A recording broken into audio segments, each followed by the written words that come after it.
Today we are on to see what is thermal interactions. But before going to this, I would like to make some concepts clear and then we'll go to this. I want to show you that the number of microstates of a system for which volume and number of particles is constant is a function of energy of that system when the number of particles is fixed. Okay, so now let us first consider, let's take one example that we are in our class. There are, say, n, that is the number of students. Let's consider once a very small number initially, say n is equal to 3. Okay, and this particular class of ours is isolated from the other part of the college. That means now no student can go out, no other student can come inside. So number of particles is not going to change. And we'll say that there are few chocolates given to us to distribute among the students. And let us start with this number of chocolates is 4. And each chocolate is 1 unit of energy. Okay. Now, because our classroom is isolated from the other part of the college, this total energy of the classroom remains constant. Okay, it will neither decrease nor it will increase. Okay, now let us say that there are different benches. Let's give the numbers to the lines. This is 0th bench, first bench, second bench, third bench, fourth bench, and so on. Okay, now we will say that when a student takes place on the 0th bench, he will have 0 chocolates. When he takes place in the first bench, he has 1 chocolate, and so on. And all the chocolates, that means full energy of 4 units, we have to distribute among all the students at any given instant. Okay, now then we can say that we will find out in how many ways can this n, that is n equal to 3, where here we have 3 is number of students, be distributed among these benches so that at any given instant total energy of the class is 4 units. Okay, so let us say that one student comes and takes place in this bench, so he will have to get 4 chocolates, that means 4 units of energy. That means definitely remaining 2 will have to come here. Okay, now let us say that first student comes and takes place here. Then there can be one student sitting here, and then the third one will have to come here. After that, let us say that this one student which is coming first takes place here. Okay, now the second student also can take place here. In that case, the third one will have to come here. If the first one takes place here, it is possible that the next 2 come here. Sorry, yeah, total energy is 4, come here. Okay, now this particular combination where one student is in the state 4 and the remaining 2 in 0 can be obtained in how many ways? 3C1 ways. That means the students are distinguishable. So I can label them as student A, B, C. So it is possible that number student A is here, B, C here, or B here, A, B, A, C here, and so on. In this case, what will happen? This student can be selected in how many ways? This can be selected in 3C1 ways. Okay, either A or B or C. 3C1 is equal to 3. Now, for this one, there are 2 students are left, and out of 2, 1 is here. So that will become 2C1. And then whomsoever is left will go here. So this particular combination can be obtained in these many ways, 3C1 into 2C1. When it comes to this, what will be the number? That will become, it will become 3C2, and then what the third one left will go here. So there is no selection left for this. So this will be obtained in 3C2 ways. And like that, you can find out what is the number of configurations possible over here. That means if you have a system where there are 3 number of particles and total energy of the system is 4, and then you have different energy states available for the particles. These are the particle states where particles can take place in. Then if the system is isolated at any given time, whatever way the particles take place in these particular states, total energy of the system has to remain 4. Okay, and then we can see how many ways the particles can get placed in different states over here, energy levels over here, and that gives us the number of microstates accessible to, or number of microstates available for this particular system. Now instead of u equal to 4, if you change this u and increase it to u equal to say 6, the number of particles, say we are keeping same as 3 yet. Definitely now, because the energy has increased, the number of configurations will increase. Now see here, on this side when total energy was 4, there was no particle in state 5 and state 6. But with this, we can have particles going into the energy level 5 with energy 5, energy level with energy 6, and so on, right? And so definitely the number of configurations over here will increase. Okay, is this much clear? Yes, ma'am. Yes. Now I'll come to another concept, and that is, let us say that in your class there are 6 students, but the class is divided into 2 halves. Okay, there are number of benches here, there are number of benches here. Again, they are labeled in the same way. That means a student taking place on the 0th bench will get 0 chocolates, one here will get 1 chocolate, and so on. Okay, now if you have 3 students on this side and 3 students on this side, we can say that this is one system, this is another system, and we say that they are individually isolated. That means particles as well as energy over here will remain within this part.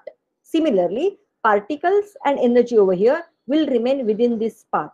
In that case, whatever number of microstates we have obtained over here, that is the number of configurations in which students will get placed in this particular states over here, remains same. Total number of microstates remains same. Similarly, here there will be some total number of microstates that will remain the same.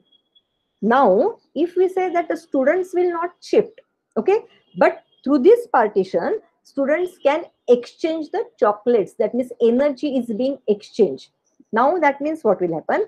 If this full class is isolated from the college, okay, external part, okay, then the total energy of this whole class, that will become u, I'll call this as say n dash u dash. So that total energy will become 4 units plus 6 units, that is 10 units. Total number of particles is 6, but they cannot shift from one place to other place. So here there are 3, here there are 3. But this energy, because they can exchange energy among themselves, this energy can change, and we can have combinations from 0 energy for u and 10 energy for u dash, 1 energy for u, 9 for u dash, and like that up to 10 for u and 0 for u dash. Okay, now let's come to our combination of 4 here and 6 here. For 4 units of energy here with 3 particles, there are certain number of possible configurations of the particles taking place in different states. And let us, I have not just now calculated this, but let us say that particular configuration number, I'll call it as say D1. So in D1, different distributions of students or particles over here is possible, so that the total energy of the system remains fixed as 4. Here, let us say there are D2 number of distributions of 3 students, so that the total energy here remains say 6. So now then, if I consider this as my system A and this as my system A dash, and the combined system I call as A star, then how many distributions you can have for this combined system A star? In how many ways you will find the 6 students getting distributed in system A star? Students cannot shift from here to here, so these 3 students will remain here. Energy, I'm saying at a certain time here energy is just 4, at certain time energy here is just 6. So here the students will get distributed into in D1 different ways. Here the students can get distributed into D2 different ways. For every distribution out of D1, D2 distributions over here are possible, right? Or for every distribution out of D2 over here, D1 distributions over here are possible in such a way that here the total energy is 4 and here the total energy is 6. That means total number of distributions possible for A star will be now D1 into D2. Is that part clear? Is this Yes. part okay? So now let us put it this way. So if I have a system A, okay, in which the number of particles n, the total energy of the system and the volume of the system is fixed, okay, then it will have certain number of microstates associated with this system. I'll call this as omega. Then if I have another system A dash in which it has constant or fixed number of particles, fixed amount of energy and fixed volume associated with this A dash, it will have some number of microstates associated with this, provided A is an isolated system, A dash is also an isolated system. Now, if I consider a system A star, which is a combined system of A and A dash, in such a way that A star is again isolated from the surrounding. These two are also isolated among themselves. They are not exchanging energy. Then U remains same, U dash remains same. In this case, A star will have different number of configurations. That means we can see at any given instant some configuration in which the particles n are distributed to get energy U, n dash are distributed to get energy U dash, but the distributions here, omega different distributions here are possible with same number of particles and energy. Here omega O dash number of distributions are possible for same number of particles, that is n dash and U dash. So total number of distributions which we can see for A star will become omega into omega dash. Okay. Now what we have said next is that maybe that these two systems A and A dash are allowed to exchange energy between them, okay, but not the particles, okay. So this particular partition is allowing the exchange of energy but not the exchange of particles. But A star is isolated. That means this total energy of U plus U dash will remain within this wall. It will not go out. So when they exchange energy among themselves, the energy U can take values anywhere from 0 to 10. And at the same time, then U dash will take value of anywhere from 10 to 0. Okay. But with the change in energy for A, the number of microstates is going to change when N and V is kept constant. Clear? That means now this omega is a function of energy U. Similarly, U dash is changing. So as U dash changes, the number of configurations omega dash will change. So this omega dash is now function of U dash. And so if I consider, sorry, I should have not said this equal to, I'll just make change here. A star is having number of macrostates omega star, which is equal to this. Okay. Now, this omega star then is equal to product of omega U into omega dash U dash, where omega U and omega dash U dash are changing because U and U dash are changing. But omega star, will that change? Will the omega star change? Omega star is a function of U star. Okay, so will this change? I cannot write it this way now. This will change in what way? It will change when U and U dash are changing.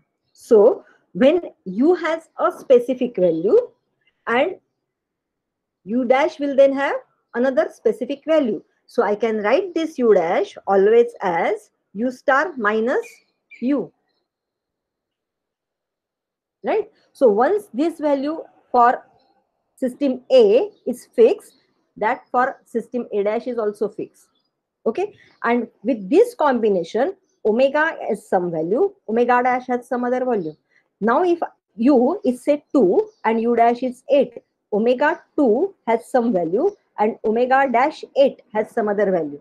But then when U here changes to 4, U dash also changes, and then this has some different value compared to this. this has some different value compared to this. So now omega star here and omega star here is not the same. So we can say that this omega star is not a function of u star, but it is function of u. Are you getting me? Are you getting me? Is this clear? Yes, ma'am. Okay. Yes, So, so at any given instant, depending upon how much is the energy with A, when A and A dash are exchanging energy between them, depending upon how much is the energy with A, that will decide how much is the energy with omega dash. Now, U star is constant. Okay. But because U is changing, U dash is also changing. And so omega and omega dash are changing their values. And as omega and omega dash change their values, omega star changes its value.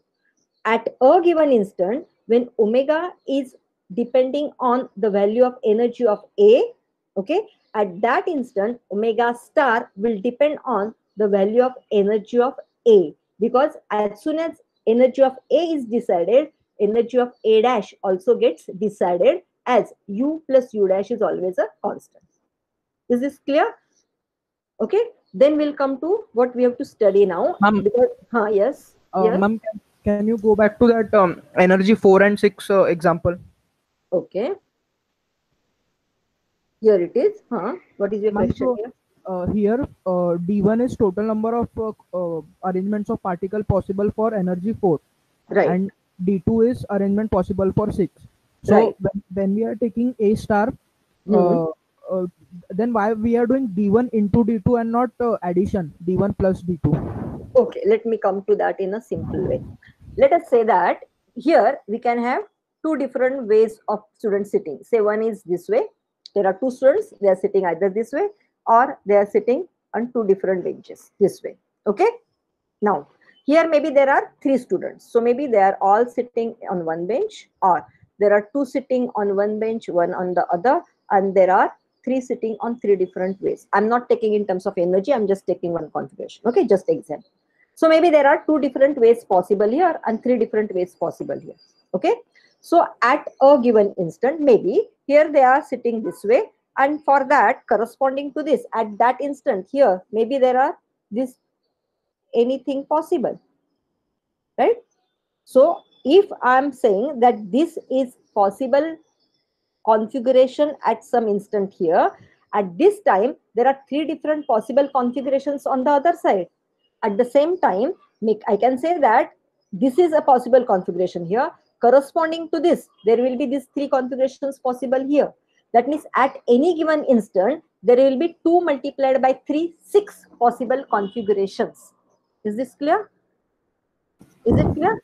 Yes. Okay. Yes, for every possible configuration of this, there are 3 different possible configurations of this. That means for every value of D1, there are D2 possible values here. And so total number of values possible will be D1 into D2. Yes. Okay. Okay. Any other doubt till here? Okay. So now we'll come to what we have to start with this, because I didn't want to directly write the equation. So I explained this part. Now we'll come to what we are going to discuss over here. So now let's come to the starting of this. What we have to study with what I discussed just now is thermal interactions. Thermal and mechanical interactions between bodies are studied at macroscopic levels to obtain its macroscopic parameters under the heading thermodynamics. You have already studied thermodynamics. In thermodynamics, what you studied is nothing but the thermal and mechanical interactions between different bodies or particles, where you studied the things on macroscopic level. That means you studied the different parameters of the system, not of individual particles over there. Okay, that is thermodynamics. Now, in statistical thermodynamics, we analyze these interactions at microscopic level. We look at what is happening with every particle. And when we come to statistical thermodynamics, we are actually looking at the statistics of every particular system, looking at every particle of the system, how the particle is getting arranged in a different way. Okay. Now, consider system A star having energy U star, which is isolated from the surrounding. This is what I have already explained you. Let me come to this now so that we can write some equations. Okay. Now let A star is divided into two parts, A and A dash. Okay. With a fixed rigid diathermic wall. That means this partition between A and A dash is not allowing the exchange of particles. It is not shifting, so it is not allowing to change the volumes of these two systems. Okay, so it is fixed, it is rigid, but it is a diathermic wall. That means it is allowing the exchange of energy between these two systems. Okay, now this is separating A and A dash, and let A star has an adiabatic wall outside over here. So the total energy of this A star, which is the energy distributed between A and A dash, cannot go out. So this total energy U star remains constant. So now let energies of A and A dash are denoted as U and U dash respectively, and then U star will become U plus U dash, which will be constant as A star is isolated. It has adiabatic wall surrounding it.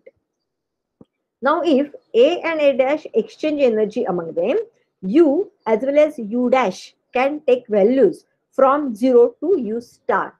So, when, as I showed you earlier, when U becomes, so let me put U and U dash, when U is 0, U dash will become U star.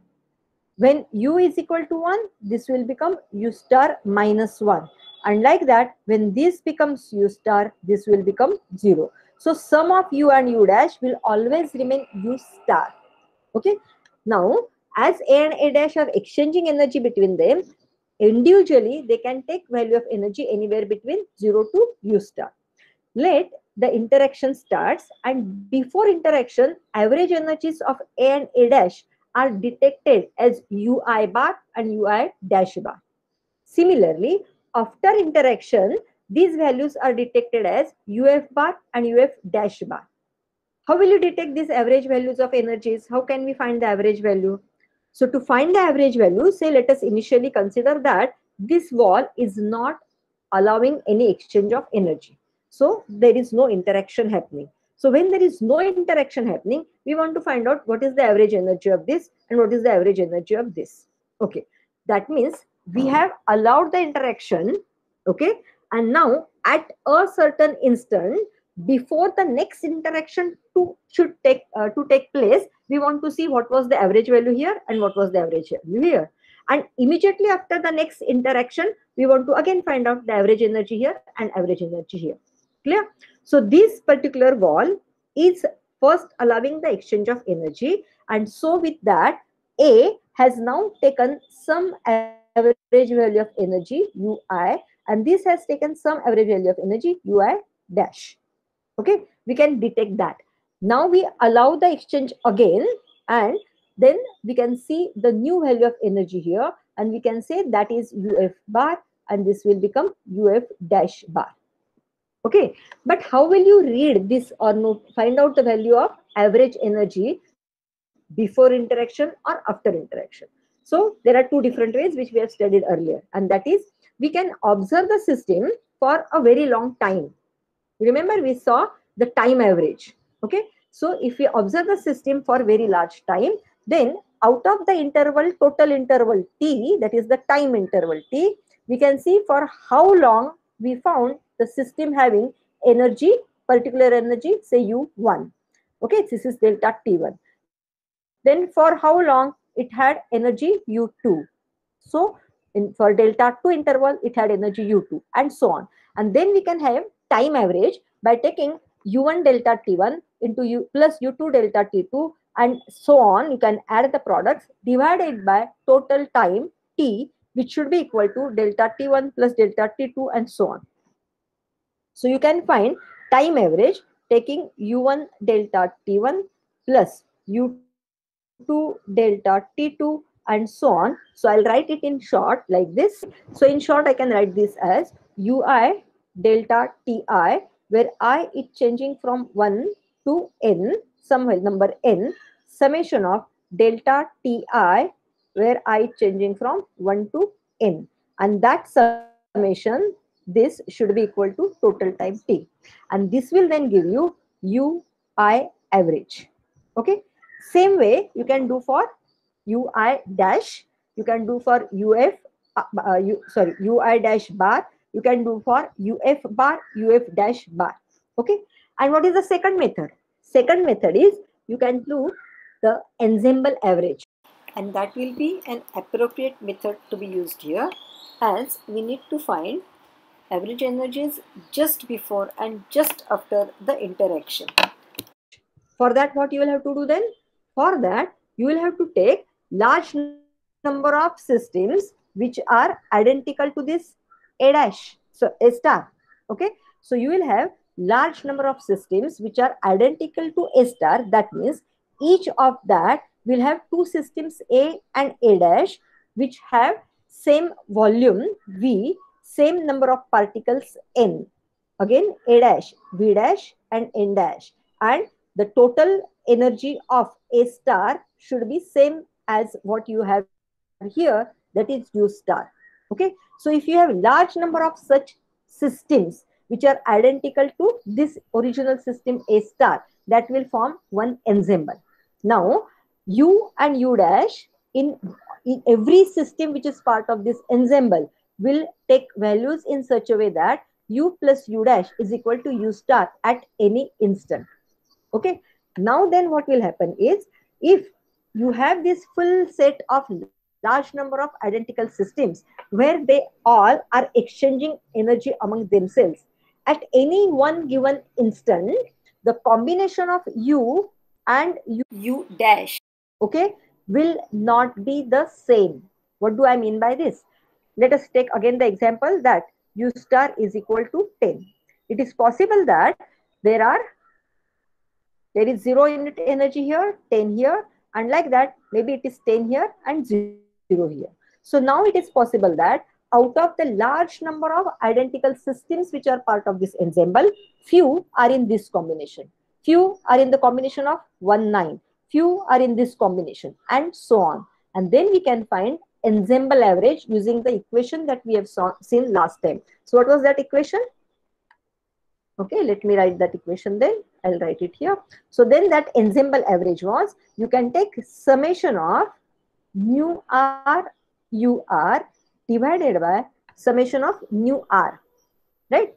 That means you will find now only the energy of A. There is no need to find the energy of A dash right now. Okay, so we are looking at the energy of A, and we'll see for how many of this total number of systems in that ensemble have a specific energy for the part A of this system. Okay, so if I start with energy equal to 0, so how many systems have energy 0 for its part A? Then I will say how many systems have energy 1, then how many systems have energy 2, and so on. I add, and divided by this summation of mu r will give me total number of systems in that ensemble, which will give me then U I bar. In the same way, I can find UI dash bar, UF F bar, and so on. Okay, so now at whatever instant you determine the energy of A, the total energy, that is the energy of A plus that of A dash, has to remain constant. And so we can say that UI, that is energy of system A before interaction, so average value of that plus average value of energy of A dash before interaction should be equal to U star, and that should be equal to average energy of A after interaction plus average energy of A dash after interaction. That again should be equal to U star. Okay, that means if you now write UF minus UR, UF bar minus UI bar as delta U bar, that is the change in average energy of system A, plus UF dash bar minus UI dash bar, that will be the change in average energy of A star. That should be equal to 0. Why? I'm taking both these terms on this side. So automatically on this side, what is left is 0. Okay. But what is the physical meaning of that? That means the meaning is this, that as the total energy of the system A star has to remain same U star if energy of A has increased by some amount. Energy of A dash should decrease by the same amount. So change in energy of A after interaction should be the negative change in energy of A dash after interaction. And so average change in energy of A plus average change in the energy of A dash should be equal to 0. So if this is 2 units, this should be minus 2 units. Is this quite clear? That means gain in energy of A should be equal to loss in energy of A dash. Is this much clear? Okay. So now let's go further here. If all the other macroscopic properties of A and A dash, such as volume, external field, number of particles, remain constant, we are not changing any other macroscopic parameter of the system A as well as system A dash. What change we are looking at is only the energy of A and A dash. Okay, so the change in their energy will imply that the system states, that is different accessible energy levels for the particles, do not change, but probabilities of particles being found in those states changes. Now what does this mean? Okay, now this means that, okay, I'll first take the first statement, then we'll go to the next. Here it is said the system states, that means different accessible energy levels for the particles do not change. Okay, so now here when you say that for your class the volume is kept fixed, okay, and you are not adding anything else, you are not, even the external field is not changed, okay, and then we can say that number of benches aligned over there in rows will not change. And I'll talk about it now in terms of this particular energy. When you talk about, say, some atom and the electrons are taking place in the different orbits of the atom, if you are not changing any other parameters of the atom, of its existence, then the energy levels of that atom in which the electrons should take place will remain with the same values of energy. Those energy values are not going to change. Okay, so what is going to change? The change will be in the position of electrons within the orbits. Okay, so the system states are those orbits now. So these different accessible energy levels are nothing but the orbits having different energies. They do not change, they remain the same. Okay, but the probabilities of particles being found in those states changes. So when we say that the atom has got excited, what has happened? The energy levels are not shifting, they are same. The values of the energies of these orbits are same, but the electron has shifted from one place to the other place. Okay, so the probability of finding that electron in a particular orbit has changed. The value of energy of those states does not change. Okay, they are still there for the particles to take place in. Okay, okay. So now, thus, in this thermal interaction, there is heat exchange taking place between A and A dash. Okay, so when we wrote here delta U bar plus delta U bar dash is equal to 0, now we can write that in terms of heat as delta Q plus delta Q dash is equal to 0. So if delta Q is positive, that means if system A has gained some heat, has absorbed heat from A dash, that means this A dash has given away that heat. So same amount of heat will be given away by A dash, which is absorbed by A. So delta Q plus delta Q dash will be equal to 0. Okay, so now what is equilibrium state then? So now A star has these two energy systems A and A dash, where the energy is being shared by these two.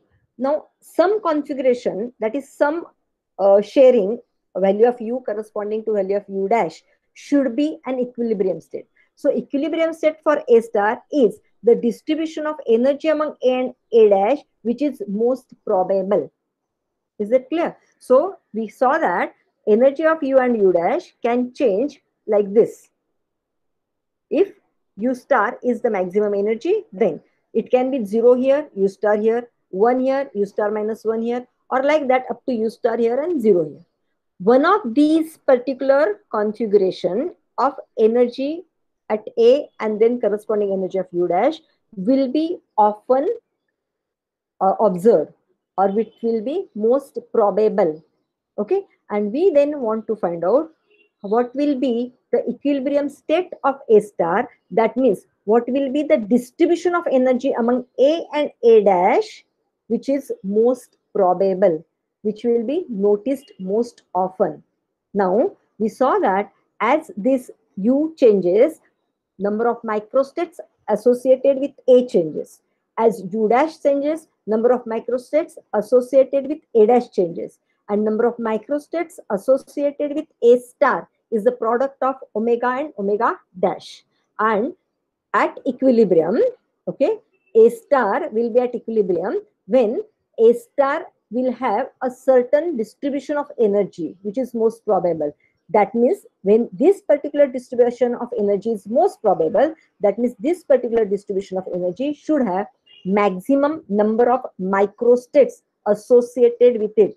That means the product of omega and omega dash should be maximum over there. So let me just show you something, one graph. Here we can see a graph of Pu, where P is the probability for A star, which is a function of energy of the system A, that is U. So Pu against the energy of system A, that is U. Here then we can see that the number of microstates accessible to A star, that is omega star, which is function of U star, will decrease in this particular fashion as U increases, because U dash will decrease as U increases. And at the same time, number of microstates associated with A, which is function of energy of A, that is U, will increase in this particular fashion with increase in U. And then at this particular value of U, the product omega dash and omega will become maximum, and that product is nothing but omega star, that is the number of microstates accessible with A star. And then at that value of energy U, where omega star is maximum, the probability Pu will become maximum, and thus at equilibrium A star will have the distribution of energy between A and A dash as with respect to this particular value. So this energy of A system at which omega star is maximum, or the probability Pu is maximum, the energy of system A, and then corresponding energy of A dash will become U star minus the value of U at this particular point. So today we are going to stop over here. In the next lecture, we will see the equilibrium condition for the isolated composite system. Thank you.